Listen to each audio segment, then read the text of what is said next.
வணக்கம். விடுதலை ராஜேந்திரன். சனாதன தர்மம் தான் நம்முடைய வாழ்க்கை முறை, இந்து தர்மம் தான் உயர்ந்த வாழ்க்கை நெறி என்றெல்லாம் திட்டமிட்டு ஒரு பரப்புரையை செய்து கொண்டு இருக்கிறார்கள். இதை விமர்சித்தால் இந்து மதத்தை புண்படுத்தி விட்டார்கள், இஸ்லாமியர்களை இப்படி பேசுவீர்களா, கிறிஸ்தவர்களை இப்படி பேசுவீர்களா என்றெல்லாம் எதிர்கேள்வி கொடுக்கிறார்கள். இதை விமர்சித்தால் நீதிமன்றங்களை நோக்கி ஓடுகிறார்கள். ஆனால் சனாதன தர்மம் என்றால் என்ன என்பதை நாம் கூறுவதை விட இந்த சனாதன தர்மத்தை தூக்கி சுமந்து கொண்டிருக்கின்ற ஒன்றிய ஆட்சியின் வழியாகவே நாம் அதற்கு பதில் அளிக்க விரும்புகிறோம். ஒன்றிய அரசினுடைய சமூக நீதி அமைச்சகம் ஒரு கணக்கெடுப்பை நடத்தியிருக்கிறது. இந்த இந்து ஆங்கில நாளேடு அந்த செய்தியை வெளியிட்டு இருக்கிறது.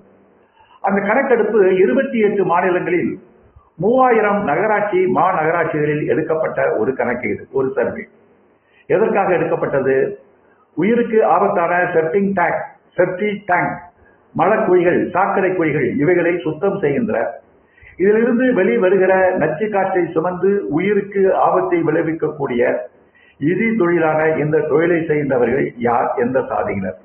இதுதான் எடுக்கப்பட்ட புள்ளி விவரம். இந்த புள்ளி விவரத்தில் ஒன்றிய அரசினுடைய அறிக்கை கூறுகிறது, இந்த வேலையில் ஈடுபடுகின்றவர்கள் 91.9%, அதாவது 92% பேர் பட்டியலின மக்கள், பழங்குடியினர், பிற்படுத்தப்பட்டோர். இதில் பட்டியல் இன மக்களுடைய எண்ணிக்கை மிக அதிகம், 68.9%. பழங்குடியின மக்கள் 8.3%. ஓபிசி என்று சொல்லப்படுகிற பிற்படுத்தப்பட்டோர் மிக குறைந்த அளவில் 14% இருக்கிறார்கள். இது எதை காட்டுகிறது? பிறப்பின் அடிப்படையிலே ஒரு தொழில் இந்த நாட்டில் நிர்ணயிக்கப்பட்டு வந்திருக்கிறது, காலங்காலமாக நிர்ணயிக்கப்பட்டு இருந்திருக்கிறது. நீங்கள் சொல்லுகிற சனாதன தர்மம் காலம் இல்லாதது, துவக்கம் இல்லாதது என்று சொன்னீர்களே, அந்த காலத்திலிருந்து இது பின்பற்றப்பட்டு வந்திருக்கிறது என்ற காரணத்தினால்தான், சாதியின் அடிப்படையில் இது பின்பற்றப்பட்ட காரணத்தினால்தான் இன்றைக்கும் அந்த ஒரு குறிப்பிட்ட இழிவான வேலையை செய்கின்றவர்கள் 92% பேர் அடக்கப்பட்ட சாதிகளை சேர்ந்தவர்களாக இருக்கிறார்கள். அதே நேரத்தில் 100% சாதியின் அடிப்படையில் மற்றொரு பிரிவினர் வேலைகளை செய்து கொண்டு இருக்கிறார்கள். அவர்களும் சாதியின் அடிப்படையில் தான் 100% இடங்களை ஆக்கிரமித்துக் கொண்டிருக்கிறார்கள். அது எந்த இடம்? திருப்பதியில் லட்டு பிடிக்கின்றவர்கள் 100% ஐயங்கார் பார்ப்பனர்கள். கோயில்களில் கும்பாபிஷேகம் நடத்துகின்றவர்கள் 100% பிராமணர்கள். ஆரம்ப கோயிலில் அர்ச்சனை நடத்துகிறவர்கள் 100% பிராமணர்கள். சங்கர மடங்களின் தலைவர்களாக இருக்கிற சங்கராச்சாரிகள் 100% பிராமணர்கள். இப்படி பட்டியல் போட்டுக்கொண்டே போகலாம். புனிதம் என்று சொல்லப்படுகிற, கடவுளோடு பேசக்கூடிய, மக்களுக்கு கடவுளோடு இணைப்பு பாலத்தை வழங்கக்கூடிய உயர்ந்த நிலையில் இருக்கின்ற வேலையில் 100% உயர்குடி மக்கள், பார்ப்பனர்கள். இழிதொழிலை செய்கின்ற வேலையில் 92% ஒடுக்கப்பட்ட சாதியினர். இவையெல்லாம் எந்த அடிப்படையில் நிகழ்கிறது? பிறப்பின் அடிப்படையில் நிகழ்கிறது. சாதி என்ற கட்டமைப்பு வந்த காரணத்தினால்தான் இந்த வேலைகள் இப்படி ஒதுக்கப்பட்டு இருக்கின்றன. இடபிள்யூஎஸ் என்று சொல்லி உயர் சாதி ஏழைகள், அவர்களுக்கு நாங்கள் இடஒதுக்கீடு கொடுக்கிறோம் என்று ஒன்றிய ஆட்சி ஒரு சட்ட திருத்தத்தை கொண்டு வந்து இடஒதுக்கீடு வழங்கியது. நாங்கள் கேட்கிறோம், இந்த 92% ஏன் இடபிள்யூஎஸ் ஒருவரை கூட காணவில்லை? ஏன் ஒரு பிராமணரை கூட இது காணவில்லை?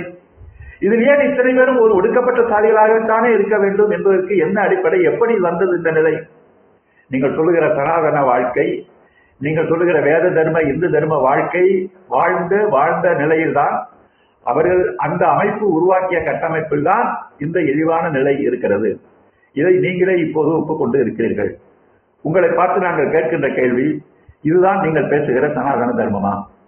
இதுதான் நீங்கள் பேசுகிற இந்துவினுடைய தர்மமா? இதற்கு நீங்கள் பதில் சொல்லியாக வேண்டும்.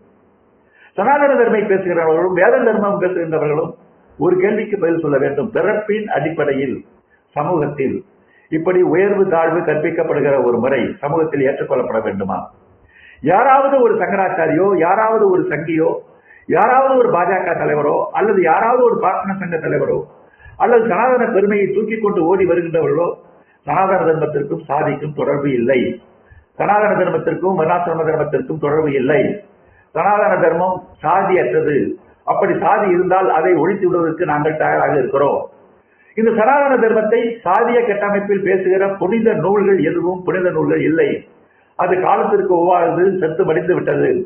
சமத்துவமாக நாம் வாழ்வதற்கு தயாராக இருப்போம் என்று நீங்கள் கூறுவீர்களா? கூற வருவீர்களா? அதற்கான முயற்சிகளை எடுப்பீர்களா? இவை நீங்கள் கூற வேண்டும், இவைகளை ஒழிக்க வேண்டும் என்று சொன்னால் நீங்கள் நீதிமன்றத்தை நோக்கி இந்துக்களை புண்படுத்தி விட்டார்கள், சனாதன தர்மத்தை இழிவுபடுத்தி விட்டார்கள் என்று நீதிமன்றங்களை நோக்கி வழக்கு நோக்கி ஓடுகிறீர்களே, இது என்ன நியாயம்? இந்த நாட்டில் வன்கொடுமை தடுப்பு சட்டம் என்று ஒரு சட்டம் இருக்கிறது என்பதே இந்த நாட்டில் ஒரு மக்கள் பிறப்பின் அடிப்படையில் கொடுமைக்கு உள்ளாக்கப்பட்டார்கள் என்பதை பறைசாற்றிக் கொண்டு இருக்கிறது. இப்படி ஒரு சட்டம் இருப்பது என்பதே சனாதனத்துடைய கொடுமையை உலகுக்கு பறைசாற்றிக் கொண்டிருக்கிறது. வர்ணாசிரமத்தினுடைய கொடுமையை உலகுக்கு அறிவித்துக் கொண்டிருக்கிறது.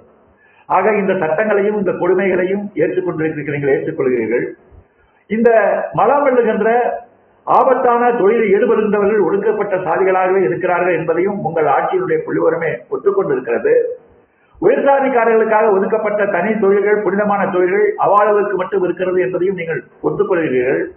இவ்வளவு நீங்கள் ஒத்துக்கொண்டு விட்டு சனாதன தர்மம் புனிதமானது, அது இந்த வாழ்க்கை நெறி என்று நீங்கள் பேசிக் கொண்டிருப்பது எவ்வளவு பெரிய பித்தலாட்டம்! துணை முதல்வராக இன்றைக்கு வந்திருக்கிற உதயநிதி ஸ்டாலின் இந்த சனாதன நோயை ஒழிக்க வேண்டும் என்று சொன்னால் ஏன் பதறுகிறீர்கள்? ஏன் மாநிலத்துக்கு மாநிலம் வழக்கு போட்டு இழுத்தடிப்பு செய்கிறீர்கள்? சனாதன தர்மத்தை எதிர்த்து பேசுகிற அத்தனை பேரையும் இந்துக்களுடைய விரோதிகள் என்று ஏன் முத்திரை குத்துகிறீர்கள்? இவர்களுக்கெல்லாம் நீங்கள் பதில் சொல்லியாக வேண்டும். சாதிக்கும் சனாதன தர்மத்திற்கும் தொடர்பு இல்லை. அவைகளை காப்பாற்றுகிற புனித நூல்கள் இனி நாங்கள் பின்பற்ற மாட்டோம் என்று அறிவிக்கின்ற காலம் வருகின்ற வரை சனாதன எதிர்ப்பு போர் என்பது இந்த மண்ணில் தொடர்ந்து கொண்டுதான் இருக்கும் என்பதை சனாதனவாதிகள் புரிந்து கொள்ள வேண்டும். சிந்திப்போம். நன்றி, வணக்கம்.